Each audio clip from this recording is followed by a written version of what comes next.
What's up? JC, Wrong and Strong. Why Chicago?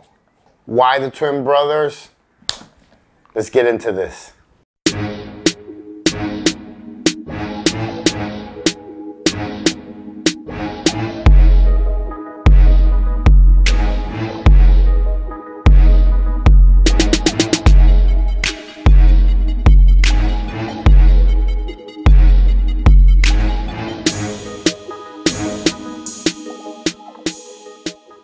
Alright, the objective of this video is not to glorify the narco culture or my past experiences, but is to educate the people about the life I lived, the 17 years I spent incarcerated, and I want to show the viewers the environment that has become almost normal to the average American because of the music, the movies, the gangster culture. Yes, in America we live in a really gangster ass city. Cities, because it's norm all the way around. So why Chicago? Chicago has turned into the biggest hub for drug distribution because I'm going to give you a couple of things. Obviously, I'm from Chicago, I know. 2.7 million people. Third biggest city in the US. It's the only city in the heart of the US. That means roads, trains, tracks, air, water, you name it. It is a spider web of the United States. It tracks out to everywhere. When we were working, it made it so easy to distribute because of that reason. All the highways, all the railroad tracks, you name it. Another advantage that Chicago has is the very well organized gangs. The gangs in Chicago have picked up a almost mafia Italian culture where they're very organized with sergeants, lieutenants, you name it. They're very organized. And we're talking over 600 organized gangs with over 70,000 members. I've talked about this before. It is a culture. So now you have an army moving tons and tons of drugs. So back then when the SINALOA cartel first started, the first guy that they sent to set up shop was Enrique Avalos.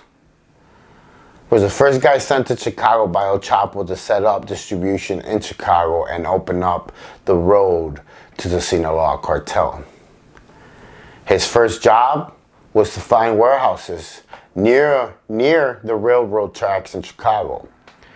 I worked as a truck driver in Chicago when I first got out of federal prison. And it is really easy to pick up those metal boxes from the railroad, put them on your truck, take them to warehouses. Been there, done that. Yeah. So, railroad tracks. 6 of the biggest railroad companies run through Chicago. That means 1/4 of all metal containers pass through Chicago. If you can't see what I'm trying to say, I'll spell it out. There's a lot of traffic. But Enrique was very sloppy and unorganized, and he started to lose a lot of loads. And that is not good, my friends. I've owed money to the cartel once, and let me tell you, it wasn't a pretty picture. They came over, I owed them money, I tried to give them my house. They didn't want my house, they wanted the money. So it's not a pretty picture, and it's not a game that you want to be playing with if you are weak-hearted. So he was losing so many loads that they actually sent for him back back home. It's not good. Been there, done that also, and it's not good. You know, it was said that when you lose loads for the cartels, it's bad.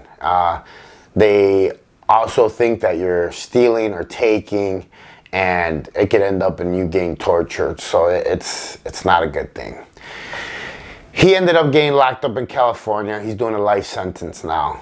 You know, it is what it is. I've told many people that the drug dealing game, very few make it out, and there's only two ways out: either prison or dead. That's it. It's not something to play with. Was it fun? Yeah, I mean, it was nice popping bottles and all that stuff. Will I do it again? Never. I rather enjoy my freedom and enjoy what I have than be in prison with nothing. All right.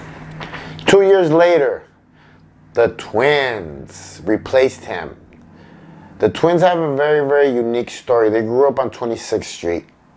You know, you might ask yourself, how does someone just start working for El Cahpo? Well, it's not hard.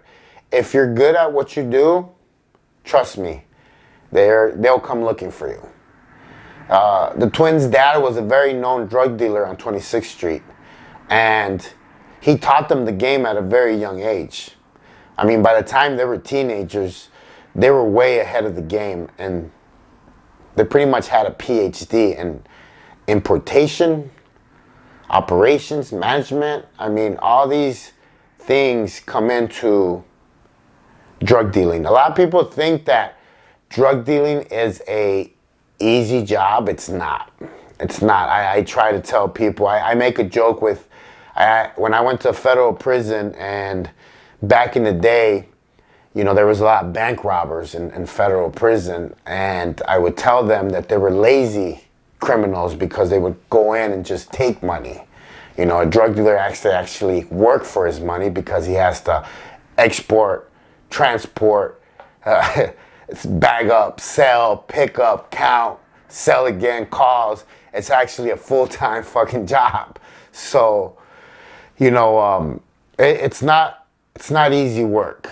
And Pedro and Margarita were actually really, really good at what they did. I mean, like I said in my past videos, they were a friend of mine, and they were very, very good at what they did. They never used violence to collect money, so I think that's one of the biggest reasons why they stayed under the radar for so long. They were moving anywhere from $7 to $10 million a week, sending it back to Mexico. That's a lot of money, man. A lot of money. Trust me. Everybody wanted to be their friend. I would see them at the nightclub in downtown all the time, and everybody wanted to be their friends. It was pretty crazy. But like always, the unexpected happens, and their main, you know, lieutenant gets arrested in Waukegan. And guess what? He starts to tell. And we go back to the same story where I tell you that nothing good comes out of this. You either get caught, they tell on you, you get killed, life sentence, same story, different ending. So they end up relocating to Guadalajara, you know, and I think it was in 2003, they both moved to Guadalajara. Operations were still going full force. I mean, you could do a lot of stuff through computers, phones, and all that stuff. I believe that after the arrest of Alfredo Beltran Leiva, the twins found themselves in between two cartels that were having a very, very bloody war, and they were never the type that liked conflict. They never were violent. You know, I know this firsthand. I've made a video in the past where I've said that, you know, I played around a lot with Junior, and, you know, He could have easily put 100 grand on my head for, you know, for being stupid. So they were never violent, man. They were just normal kids that like to make money, and they were just good at the trade, and that's what it was. They found themselves in the middle of a bloody war, and they had to pick a side, and picking that side meant that they were going to get involved in the war, and I don't think they wanted part of that. So, you know, they wanted to stay alive, so they decided to cooperate. Their lawyer reached out to the DEA, and they started to cooperate. And we all know the story from there, you know. They were the only ones to get El Chapo's voice on a wiretap. They were sentenced to 14 years because of that, when they could have had life sentences. But they're going to have to run for the rest of their lives. They're going to have to hide for the rest of their lives. Valerie and Junior won't ever have a normal life because the cartel's arms are very, very long. And trust me, if you owe them, they're going to collect. It's just, it is what it is. It's like making a deal with the devil. And eventually he comes and collects. So, like I said, all this is information to educate those that want to go that route. Don't do it. It's not worth it. All the money in the world is not worth you losing your life. All the money in the world is not worth you spending the rest of your life behind bars. I've seen a lot of people that were millionaires in prison living the same way as I was. In there, you're the same. You got the same number. You might have a little bit more food in your locker, but trust me, we're the same. You ain't got no Maserati in there. You ain't got no chinchilla coat in there. You ain't got no diamond earrings. You don't have nothing. Your browns are just like my browns. They might look a little newer. They might be pressed because you're paying the guy to iron your clothes, but you're the same. So just listen to my advice, please. Do not go that route. It's not worth it. This is JC with Wrong to Strong. Don't judge nobody. Please give somebody a hug.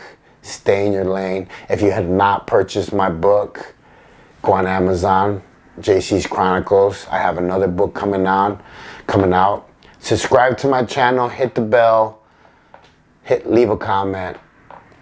Support the cause. Wrong Strong is a lifestyle. It's not a quick fix. JC.